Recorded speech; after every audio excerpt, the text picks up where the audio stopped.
ઉત્તરાખંડના ઉધમસિંહનગર જિલ્લામાં એક વિદ્યાર્થીએ શિક્ષકને ગોળી મારી દીધી છે। શિક્ષકે વિદ્યાર્થીને લાફો મારતા તે ગુસ્સામાં હતો। ઇજાગ્રસ્ત શિક્ષકને સારવાર હેઠળ નજીકની ખાનગી હોસ્પિટલમાં દાખલ કરવામાં આવ્યા છે।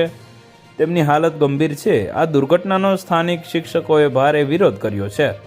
શાળાના શિક્ષકો ધરણા પર બેઠા છે। ઉધમસિંહનગર જિલ્લામાં પણ શાળાઓમાં બંધનું એલાન કરવામાં આવ્યું છે।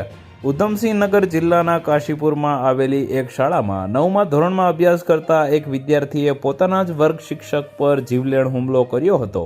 સૂત્રો અનુસાર વિદ્યાર્થી લંચ બોક્સમાં પિસ્તોલ છુપાવીને લાવ્યો હતો।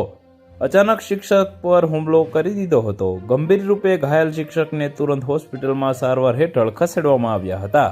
આ ઘટનાનો વિરોધ કરતા સીબીએસઈ બોર્ડના શિક્ષકો હડતાલ પર ઉતર્યા છે। જાણવા મળ્યું છે કે પીડિત શિક્ષકે અગાઉ આ વિદ્યાર્થીને લાફો માર્યો હતો, જેથી વિદ્યાર્થી ગુસ્સામાં હતો।